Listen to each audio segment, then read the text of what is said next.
మీ business ఏదైనా మీ ఊర్లో promotion చేయాలంటే అది సుమన్ టీవీతోనే సాధ్యం. ఇప్పుడే సంప్రదించండి. అందరికీ నమస్కారం. నేను మీ కిరణ్ రాయల్, జనసేన పార్టీ తిరుపతి నియోజకవర్గ ఇన్ఛార్జ్.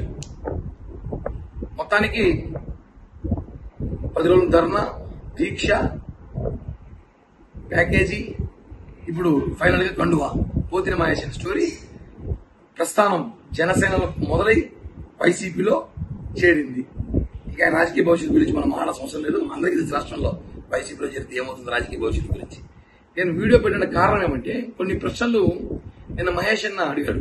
దానికి ఆ సమాధానం నా దగ్గర ఉంది చెప్తున్నా. ముందుగా అన్న మర్చిపోయింటున్నాడు మహేష్ అన్న. 10 రోజుల క్రితం మాట్లాడిన మాటలు గుర్తు చేద్దాము అందరికి. జెండా పట్టుకుంటే విజయవాడ నగరంలో ఏ కార్యకర్త అయినా సరే కొబ్బరి బోండం కత్తి తీసుకొచ్చి నాకు చెయ్యి తీసేయాలి.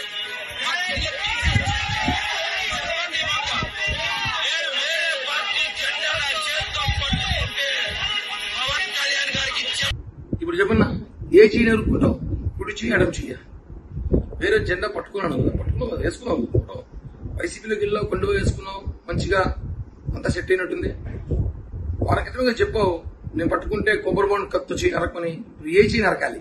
లేదా మీరు నరుక్కుంటారా? లేదా కొబ్బరి బొండ కత్తులు విజయవాడలో లేవా?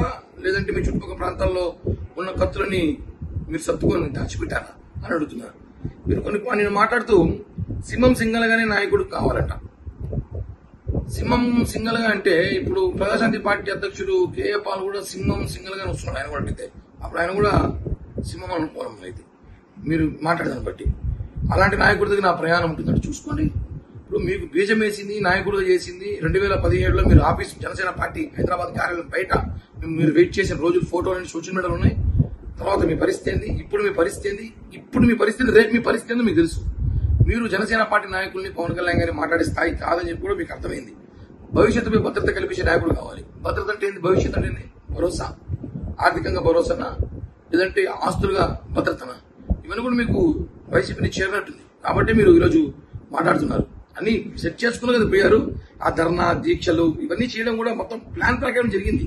మీరు వెళ్ళిపోతున్న సంగతి అందరికీ తెలుసు, కళ్యాణ్ గారికి కూడా తెలుసు. కాబట్టి మీకు సీట్ లేదు అని చెప్పి కూడా కళ్యాణ్ గారు చెప్పడం జరిగింది. జనసేన పార్టీ గురించి మీరు కిరాయి కూలి జెండా మోసేవాళ్ళన్నారు. ఎవరు జెండా ఎవరు మోస్తారన్నా? మీరు ఈరోజు జనసేన పార్టీ జెండా మోసి జనసేన పార్టీ కోసం అనేక సార్లు జగన్మోహన్ రెడ్డిని, అక్కడున్న స్థానిక మంత్రుల్ని, ఎమ్మెల్యేని బండబూతులు తిట్టి ఈ రోజు నీ స్వార్థం కోసం, నీ ఆర్థిక లావాదేవీల కోసం, మీ కమిట్మెంట్ కోసం మీరు ఈ రోజు వైసీపీ పార్టీలోకి పోయారు. ఇప్పుడు చెప్పండి, ఎవరు కూలి ఎవరు కిరాయిలు? మీరు చేసింది ఫస్ట్ మీరు మాట్లాడే ముందు మీరేం చేస్తారో విమర్శ చేసుకుని మళ్ళీ మాట్లాడండి. పవన్ కళ్యాణ్ గారు ఎక్కడ పోటీ చేయాలో ఆయన తెలుసు. మీరు చెప్పాల్సిన స్థాయి కానీ అది కాదు.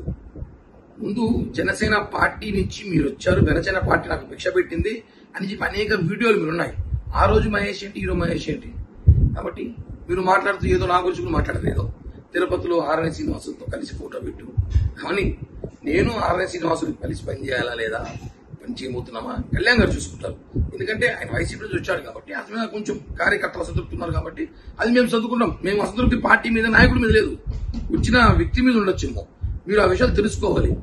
పవన్ కళ్యాణ్ గారు గురించి మాట్లాడే ముందు, జనసేన పార్టీ మాట్లాడే ముందు ఒకసారి మీ పరిస్థితి ఏంటి, మీ రాజకీయ నైపుణ్యం ఏంటి, రాజకీయ జీవితం ఏంటి తెలుసుకోవాలి. అంతేగాని మీరు అధికారంలో రేపు వైసీపీ వస్తుందేమో, మీకేం కమిట్మెంట్లు ఇచ్చారేమో, కిరాయి కూలీలను ఇవన్నీ మాట్లాడితే మాత్రం బాగోదని చెప్పి కూడా హెచ్చరిస్తూ, కొబ్బరి బొండ కత్తులు మా తిరుపతిలో కూడా ఉన్నాయి, అక్కడ లేకపోతే మేము పంపిస్తాం అవసరమైతే. మాట్లాడే ముందు ఒక కమిట్మెంట్తో మాట్లాడాలి. కమిట్మెంట్ లేని నాయకుడు నువ్వు, కిరాయి కూలీ నువ్వు. ఈరోజు కిరాయి కూలీగా మారి మా దగ్గర కూలీ పని చేసి ఈరోజు వైసీపీ కూలీగా మారిపోయింది పోతిన మహేష్.